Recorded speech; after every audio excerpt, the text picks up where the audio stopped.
আমরা গোপন খবরের ভিত্তিতে আমরা সেই ধারাবাহিক অভিযান যেটা নেশা বিরোধী সেটা আমরা কন্টিনিউ করেছি।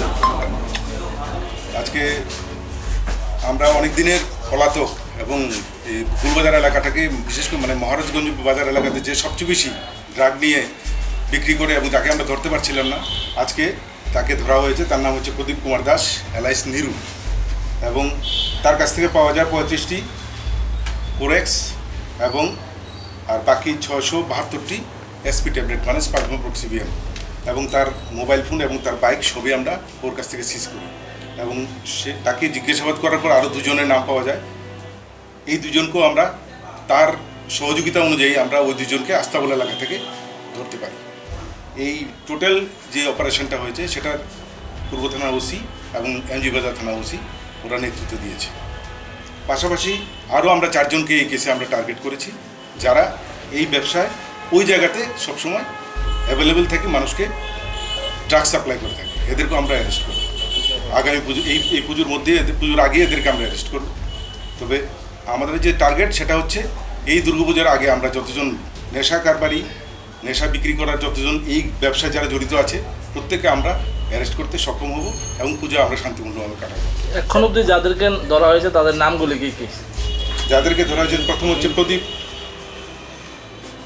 এখানে উল্লেখ করি আরেকটা জিনিস উল্লেখ করা হয়, যাদেরকে ধরা হয়েছে যেমন অজয় কুমার রায় এবং মনীষ রায় নিরুবাদে, এদের কাছ থেকে কিন্তু আমরা 2টি পাউচ পেয়েছি, যেগুলির প্রায় টোটাল 24 গ্রাম হিরোইন আছে এদের কাছে, এবং টোটাল সব জিনিসের বাজার মূল্য অ্যারাউন্ড 10 to 15 লাখ। কি জিনিস স্পেসিফিক্যালি ব্রাউন সুগার পাওয়া গেছে 2 পাউচ, স্পাজমোপ্রক্সিবিয়ন পাওয়া গেছে 672টি ক্যাপসুল, এবং কোরেক্স পাওয়া গেছে 33 বোতল। যাদের বিরুদ্ধে আগে কোনো থানাতে কোনো ধরনের ডায়েরি ছিল, অভিযোগ ছিল কিন্তু ওদেরকে আমরা ধরতে পারছিলাম না, কিন্তু আজকে সেটা সম্ভব হয়েছে। এগুলি কি তাদের বাড়ি ঘর থেকে পাওয়া গেছে না কোনো দোকান? না, এদের একটা তো দুধ ওদের পজিশন থেকে পাওয়া গেছে। ওই আপনার প্রদীপ, হ্যাঁ প্রদীপ না, মনীষার ওর কাছে শুধু পাওয়া গেছে ড্রাগস, যেটা হচ্ছে ব্রাউন সুগার। হ্যাঁ সরি, অনুপের কাছে পাওয়া গেছে 1টি, আর মনীষের কাছে 2টো, টোটাল 3টি। তারা কি মজুদকারী না বিক্রেতা? তারা বিক্রেতা, তাদের মজুদ কোথাও না কোথাও ওরা মজুদ করে রাখে এবং দিনের বেলায় এই জিনিসগুলিকে শহরের বিভিন্ন অঞ্চলে ছড়িয়ে বিক্রি করে। আপনি কি মনে করেন তাদেরকে সূত্র ধরে অন্য কিছু বেরিয়ে আসতে পারে? আমরা যতগুলিকে ধরতে পারছি এদের ইন্টারোগেশন রিপোর্টের উপর ভিত্তি করে আমরা ধরছি। তাদের বাড়ি কি এখানে স্থায়ী বাড়ি না তারা এখানে বিভিন্ন এলাকার লোক, এরা কেউ প্রতাপগড়, কেউ আবার খেজুর বাগান, কেউ হচ্ছে এই অনেক জায়গার, বনমালীপুর, ধলেশ্বর থেকেও ধরলাম কিছুদিন আগে, আপনারা দেখলেন। কতদিন ধরে তাদের এই ব্যবসার সাথে জড়িত? নিরু অনেকদিন হয়েছে, নিরুকে আমরা ধরতে পারছিলাম। স্যার কোথা থেকে ধরা হয়েছে? এমজি বাজার। এই যে আপনারা ধরছেন ছোট ছোট বড় কেউ কি পাওয়া গেছে কোন পর্যন্ত? যখন বড় ধরছি তখন তো আপনারা দেখছেন না। মেইন মেন ধরেছি আমরা, মেন তো এর আগে 4 জনকে আমরা ধরেছি, আর নিরু কিন্তু ওই সেই ক্যাটাগরিরই সাপ্লায়ার, ওকে মেন সাপ্লায়ার। কোথা থেকে আনছে কি কিছু পাওয়া গেছে? এগুলো এখন জিজ্ঞাসাবাদ করে বার করবো। কয়টা সময় হবে ঘটনা? আজকে 3:30 থেকে 5:30টার মধ্যে অপারেশন হয়েছে। মালগুলো কত বাজার মূল্য বললাম 10 থেকে 15 লাখ টাকা হবে।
তারা সবাই পাইছে।